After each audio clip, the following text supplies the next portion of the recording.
हर हर महादेव, जय भोलेनाथ। नमस्कार, मैं साधना पांडे मार्गदर्शन पे आपका स्वागत करती हूँ। दोस्तों, 8 दिसंबर को गुरुवार की पूर्णिमा है और साथ साथ गुरुवार है। आपको तो पता ही होगा कि अगहन महीने में पड़ने वाले गुरुवार का अपना एक अलग ही विशेष महत्व होता है। इस दिन पूजा आराधना करने से माता लक्ष्मी की असीम कृपा आपके ऊपर बरसती है। तो बहुत ज़्यादा विशेष आज का दिन है। एक तो गुरुवार है और दूसरा पूर्णिमा है और तीसरा संयोग जो शुभ संयोग बना रहा है आज को, वो है अगहन महीना।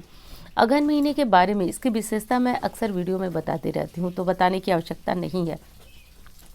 बस ये समझिए कि अगहन महीना साक्षात नारायण का स्वरूप है और नारायण का स्वरूप जहाँ विराजमान हो, थोड़ी सी मेहनत कर दी जाए, थोड़ा सा, वैसे तो शास्त्र कहते हैं बिना प्रयास के ही उस स्थान पर लक्ष्मी का वास हो जाता है। तो आज के दिन शास्त्रों के अनुसार 3 स्थानों पर यदि दीपक मात्र जला दिया जाए तो लक्ष्मी चलकर आपके घर आती हैं। तो बेहद महत्वपूर्ण है, ये वीडियो बने रहिएगा। और हाँ, आप बहुत ज़्यादा प्रयास करते हैं, कोशिश करते हैं, फिर भी दरिद्रता, गरीबी नहीं जा रही है, तो इस वीडियो में ध्यान से बने रहिएगा। क्या बता रही हूँ उसको भी थोड़ा सा सुनते रहिएगा ताकि जीवन में कुछ बदलाव आए, कुछ परिवर्तन आए। मैं ये तो नहीं कहती हूँ कि 1 दिन 2 दिन में ही कोई परिवर्तन आएगा, लेकिन परिवर्तन आएगा, ये तय है। तो चलिए दोस्तों, वीडियो को आगे बढ़ाते हैं। और हाँ, वीडियो अच्छी लगे तो लाइक किया करें, चैनल को सब्सक्राइब कर लें। अब चलिए देखिए, आज जो है 8 दिसंबर, बार बार दिन बता रही हूँ, आप लोग थोड़ा सा कंफ्यूज हो जाते हैं। 8 दिसंबर को गुरुवार है और गुरुवार की पूर्णिमा का दिन है आज।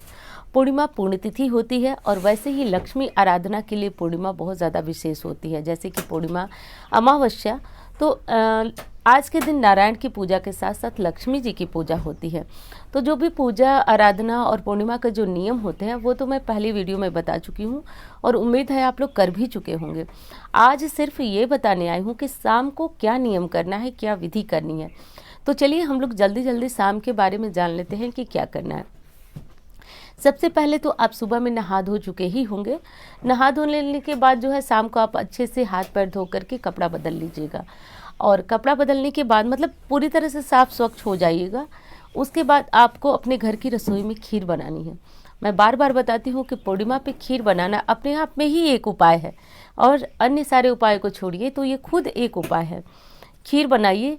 और देखिए, खीर जो उपाय के लिए आप बनाते हैं वो तो अलग है ही, उसमें ये एक चीज़ और होती है कि जैसे परिवार के बीच प्रेम नहीं रहता है, आपस में लोग जो है एक दूसरे की बात नहीं सुनते हैं, तो फिर खीर बनाकर के पूर्णिमा के दिन यदि चांद की रोशनी में बैठकर परिवार के साथ खाई जाए या फिर चांद की रोशनी को मतलब आज देखा जाए तो परिवार के बीच प्रेम वैसे ही अपने आप अपनापन बन जाता है, प्रेम बन जाता है। तो ये होती है खीर बनाने की विशेषता। लेकिन खीर को ऐसे नहीं खाएंगे हम। खीर की पूजा कैसे करेंगे, क्योंकि आप जानते हैं खीर माँ लक्ष्मी को बहुत ज़्यादा प्रिय है। तो आज के दिन जब आप खीर साफ़ सुथरी तरीके से किचन को साफ करके बनाइएगा, तो जैसे पूजा की खीर बनती है वैसे बनाएंगे। और शाम को दीपक, घर में दीपक जलाने के बाद आप लक्ष्मी और नारायण को इस खीर का भोग लगाएंगे। खीर का भोग लगाने के बाद आप जो है पूजा, माँ लक्ष्मी का कोई भी स्तोत्र मंत्र, एक चीज़ का ध्यान रखिएगा, कम से कम यदि बहुत ज़्यादा गरीबी है तो आप प्रतिदिन अपने घर में 11 माला लक्ष्मी जी के मंत्र का जप करना शुरू करिए। कोई भी मंत्र जप सकते हैं, अक्सर वीडियो में बताती हूँ। ओम ह्रीम श्रीम नमः, ये मंत्र बहुत छोटा है और बहुत ज़्यादा पावरफुल है, डिस्क्रिप्शन में मैं लिख दूँगी ओम ह्रीम श्रीम नमः। लेकिन मेरे कहने से नहीं, जो मंत्र आप पहले से जपते आए हैं उसी मंत्र को आप जपना शुरू कीजिए।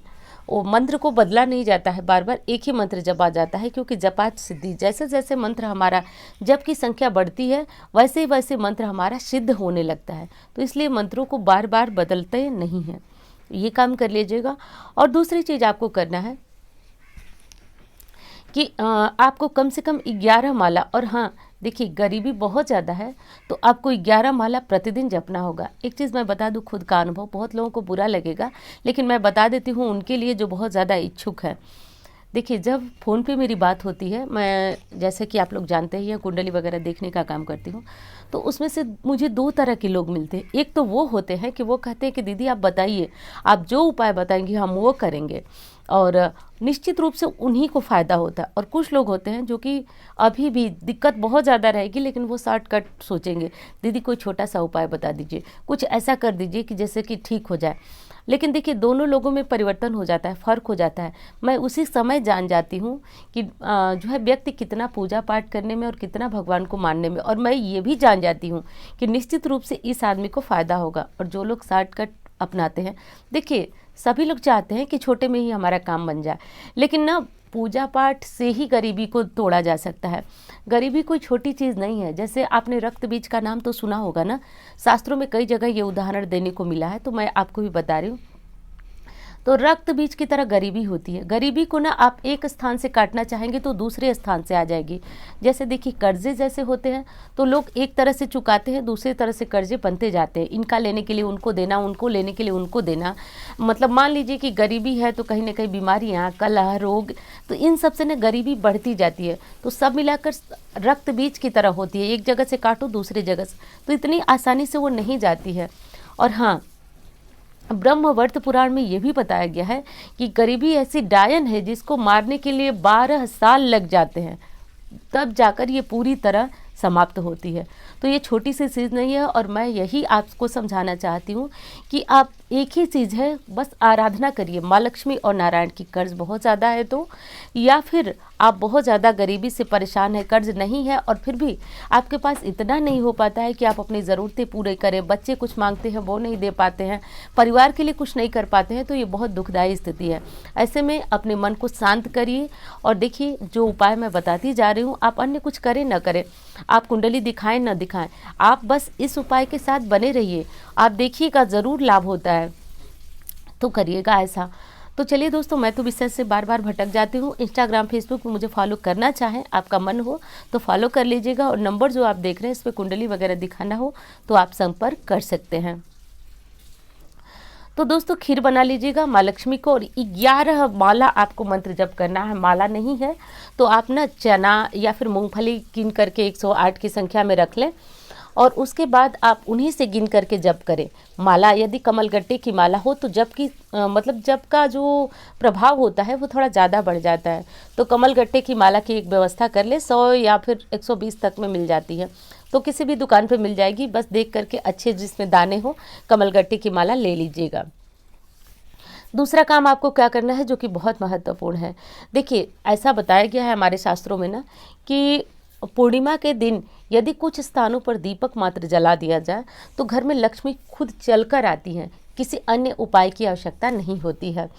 तो नारायण से माता लक्ष्मी का संवाद यानी कि बात जो चल रहा था, उसमें माता लक्ष्मी ने कहा कि मेरा वास जो है वो पीपल के नीचे, आंवले के नीचे और केले वृक्ष के नीचे होता है, यानी कि वहाँ पे नारायण होते हैं। तो सब कहने का मतलब कि माता लक्ष्मी ने कहा कि जहाँ आप होते हैं वहाँ मैं होती हूँ, भक्त को मुझे अलग से बुलाने की आवश्यकता ही नहीं होती है।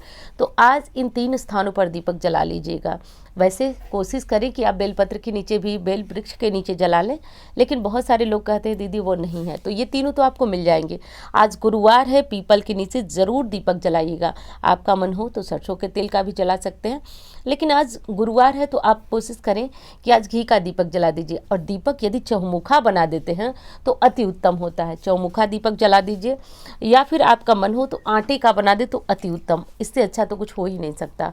तो आटे का चौमुखा दीपक लगा दें। नहीं आटा है मतलब साफ़ आटा नहीं है जिससे में से निकाल कर खाना बनता है, तो उस आटे को हम साफ़ नहीं मानेंगे, दीपक बनाने के योग्य नहीं मानेंगे। यदि साफ आटा रखा हुआ है तो उससे दीपक बनाएं, नहीं तो मत बनाइए। मिट्टी का दीपक ले लीजिए, लंबी बाती क्रॉस वाली जो आती है डालकर चारों कोनों को जला दीजिए, मतलब चारों जो किनारे होंगे बाती के उनको जला दीजिए। घी का दीपक जलाएंगे तो ज़्यादा अच्छा रहेगा।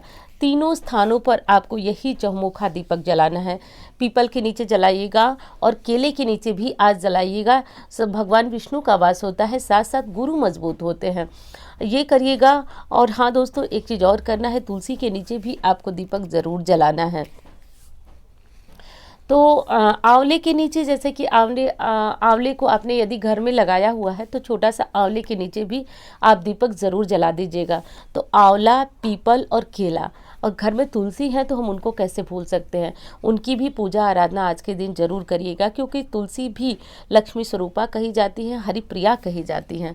तो आज जो है वो तुलसी के पास भी दीपक आपको प्रज्वलित करना है। तो तुलसी के पास साधारण दीपक जो है जला दीजिएगा। आपकी इच्छा हो तो चौमुखा जला सकते हैं, लेकिन उपाय यानी कि विशेष था निवास जो आज का होगा, क्योंकि गुरुवारी पूर्णिमा है, गुरुवार और पूर्णिमा विशेष शुभ दिन है, बहुत ज़्यादा मतलब ये पावन दिन कहा जाएगा, क्योंकि इतने सारे शुभ योग का मिलन हो रहा है आज।